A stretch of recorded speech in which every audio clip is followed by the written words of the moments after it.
Greetings from the English Literature YouTube channel. It is a one-stop destination to soothe all your literary curiosities. In this video, we will study a poem, The Golden Light, that is written by Sri Aurobindo Ghosh. Here is the text of the poem. Thy golden light came down into my brain, and the grey rooms of mind sun-touched became. A bright reply to wisdom's occult plane, a calm illumination and a flame. Thy golden light came down into my throat, and all my speech is now a tune divine. A pain song of thee my single note, my words are drunk with the immortal's wine. Thy golden light came down into my heart, smiting my life with thy eternity. Now has it grown a temple where thou art, and all its passions point towards only thee. Thy golden light came down into my feet, my earth is now thy playfield and thy seat. Now let's understand this poem line by line. First of all, I will explain the meaning of each word to you. Then we will discuss the meaning of each line as a whole. In the first line, thy refers to the divine or higher power. Golden light symbolizes spiritual illumination, wisdom, and divine guidance. Came down indicates the descent of this divine light into the speaker's consciousness. Into my brain specifically highlights the intellectual or mental aspect of the speaker's being. All in all, the poet begins by describing the divine light as golden, indicating its pure, radiant, and transformative nature. This light descends from a higher realm into the poet's brain, symbolizing the awakening of spiritual wisdom and understanding. In the second line, grey rooms of mind represent the speaker's mental space, previously dull and unclear. Sun-touched suggests the transformative power of the golden light. Became indicates a change or awakening in the speaker's mental state. On the whole, the poet's mind, previously dull and lifeless, is now illuminated by this divine light, like a room filled with sunlight. This sun-touch metaphor suggests the enlightenment and clarity that the divine light brings to the poet's thought. In the third line, bright reply implies a clear and radiant response to the divine wisdom. Wisdom's occult plane refers to the realm of higher knowledge and the spiritual understanding. Occult means hidden or mysterious, indicating the speaker's access to deeper truths. All things considered, the light is not just illuminating, but also a response to the hidden or occult wisdom that exists beyond ordinary perception. This suggests that the divine light reveals deeper truths that were previously hidden or mysterious. In the fourth line, calm illumination describes the peaceful and clarifying nature of the golden light. Flame symbolizes the passionate and transformative aspect of spiritual awakening. Considering everything, the poet experiences the divine light as both calm and flame.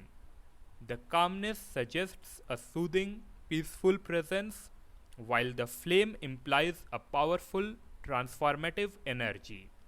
Together, these qualities depict the light as a source of serene yet dynamic enlightenment. In the fifth line, the meaning of each word is already known to you, as it is similar to the first line except for the word throat. So let us directly discuss the meaning of the line as a whole. The light now moves from the brain to the throat, signifying a shift from thought to expression. The throat represents speech, and the descent of the light here indicates that the poet's word will now be infused with divine inspiration.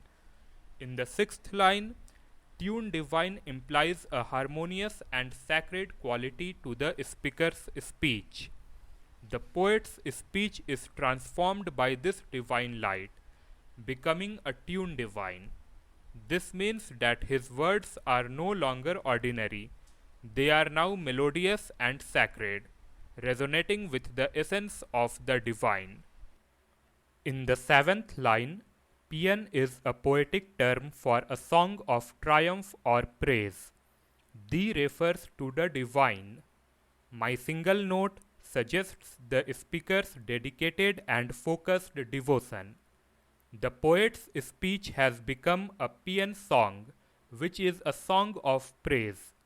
The phrase, my single note, suggests that all the poet's expressions are now unified in one purpose, to glorify the divine. In the eighth line, immortal's wine represents the divine elixir of spiritual knowledge. Drunk implies intoxication, highlighting the speaker's complete surrender to the divine influence. Here, the poet's words are described as being drunk with the immortal's wine. This metaphor suggests that his speech is so deeply influenced by divine inspiration that it feels as though it is intoxicated with the essence of immortality. In the ninth line, the light then descends further into the poet's heart, the seat of emotions and love. This symbolizes the purification and sanctification of the poet's feeling by the divine light. This line also marks a deeper level of spiritual transformation. In the 10th line, smiting means striking or transforming. Thy eternity represents the timeless and infinite nature of the divine. The poet's life is smitten or struck by the divine light, merging his mortal existence with the timeless nature of the divine. This signifies the eternal impact of the divine love and presence on the poet's life. In the 11th line, temple symbolizes the speaker's heart as a sacred space. Where thou art indicates the divine's presence within. The poet's heart is now transformed into a temple, a sacred place where the divine resides. This indicates that the poet's emotions and desires are now fully devoted to the divine. In the 12th line, passions refer to the speaker's emotions and desires. Point towards only thee suggests a unified focus on the divine. All the passions and emotions in the poet's heart are now directed solely towards the divine. This line emphasizes the complete spiritual devotion and focus on the divine presence.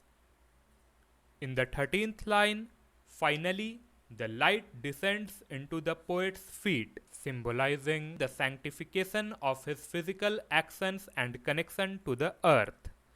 In the 14th line, earth represents the speaker's physical existence.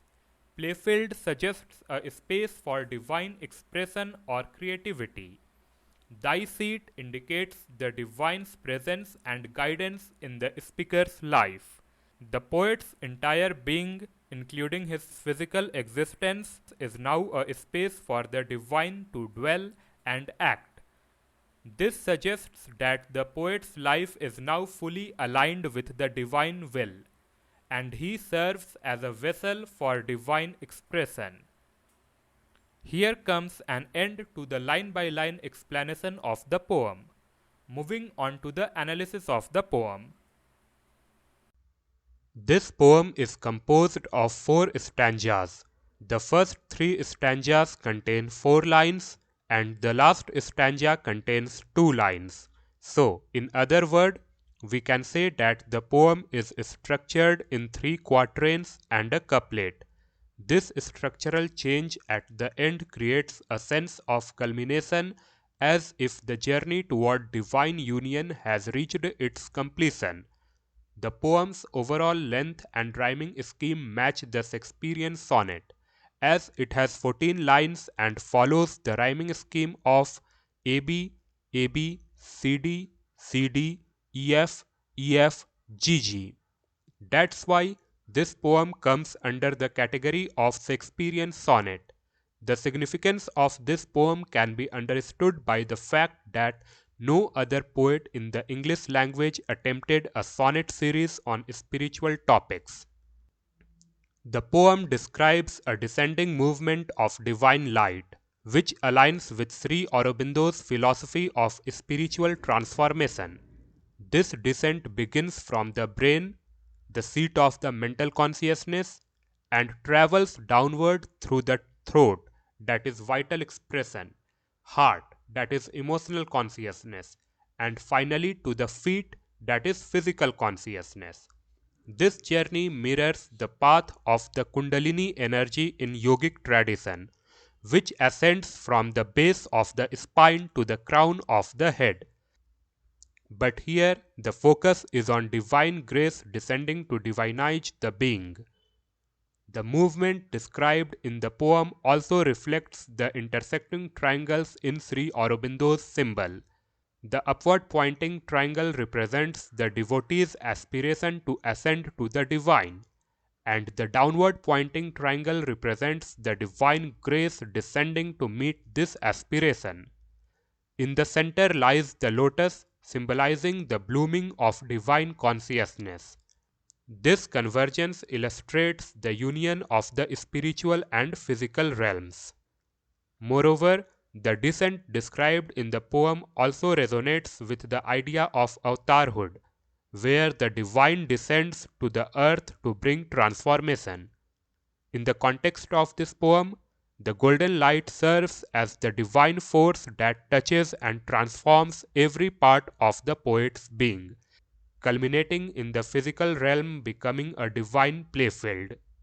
I hope that now you have got a clear-cut understanding of how the central movement of this poem, that is the descent, is associated with the kundalini, Sri Aurobindo's symbol, and avatarhood.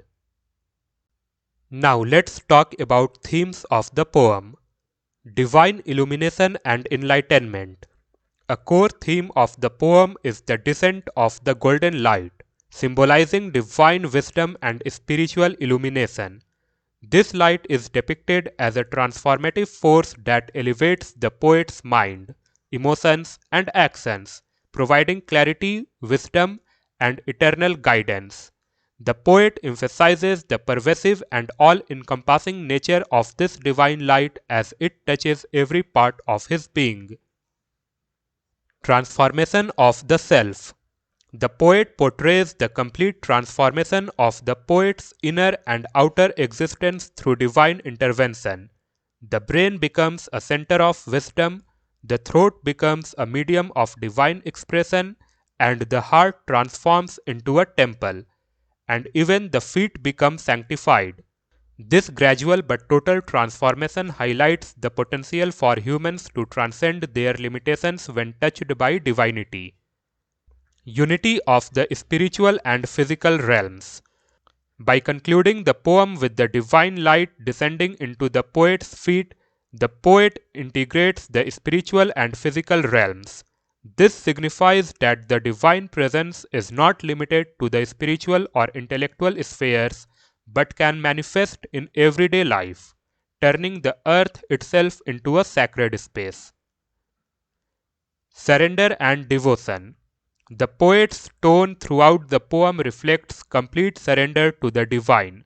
By acknowledging the divine light's transformative power and allowing it to guide his thought, speech, emotions, and actions, the poet expresses absolute devotion and submission to the higher power. This surrender is not passive but active, as the poet willingly aligns every aspect of his life with the divine will. Sanctity of the human experience. The poem elevates the human experience by suggesting that every part of the poet's being, from his thoughts to his feet, can become a vessel for the divine. This theme underscores the sanctity of human existence when aligned with spiritual goals, demonstrating that the mundane can become sacred when touched by the divine grace. Journey towards eternal bliss. The poet's journey in the poem, from intellectual illumination to the emotional devotion and physical sanctification, reflects the soul's quest for eternal bliss.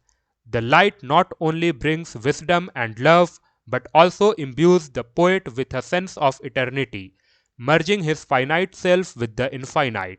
This journey symbolizes the universal human aspiration for lasting peace and divine union. Here comes the literary devices used in the poem. Metaphor. Here the light represents divine wisdom and enlightenment. It is not literally light, but it symbolizes the transformative power of the divine. Here the poet's heart is compared to a temple, showing it as a sacred space where the divine resides. Imagery. This visual image helps us imagine a dark, dull space suddenly brightened by sunlight, symbolizing enlightenment.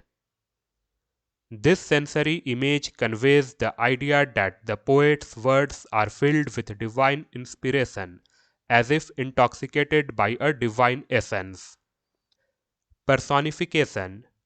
Here, the golden light is described as if it has the ability to move and transform almost like a person. Repetition. This phrase is repeated at the beginning of each stanza, emphasizing the central theme of the divine light and its transformative power. Symbolism. It is a symbol of divine wisdom, grace, and enlightenment. It symbolizes the physical world and earthly actions, which are sanctified by the divine light. It symbolizes the idea that the physical world, that is earth, becomes a space for divine action, where the divine presence manifests and operates. It symbolizes a sacred and honored place where the divine resides, suggesting that the poet's life and existence are now a vessel for the divine. Contrast. Here the calmness contrasts with the intensity of a flame, showing the divine light's dual nature of peace and power. Here the dullness of grey contrasts with the brightness of sun-touched, emphasizing the transformative effect of divine light. As we are approaching towards the end of this video, let us quickly summarize the poem. Sri Aurobindo's sonnet, The Golden Light, explores the transformative journey of divine grace descending into the poet's being. The golden light symbolizes divine wisdom and power, which illuminates and sanctifies four key levels of consciousness: the brain, that is mental; the throat, that is vital expression; the heart, that is emotional or psychic; and the feet, physical. Each level undergoes a profound transformation as the light descends, bringing clarity, divine expression, devotion, and physical sanctification. The poem emphasizes the central concept of Sri Aurobindo's yoga, the meeting of the devotee's aspiration to ascend with the divine's answering descent. This divine grace culminates in the divinization of the earth itself, symbolized by the poet's declaration that his earth has become the divine's playfield and seat. The poem encapsulates the ultimate goal of Sri Aurobindo's philosophy, the integration of spiritual and physical realms, transforming earthly life into the life divine. Now wrapping up this video with a glimpse of previous year questions asked in the term end exam since 2010. I hope you understood this poem well. Thank you for watching it till the end. And yes, stay tuned with the English literature to keep soothing your literary curiosities.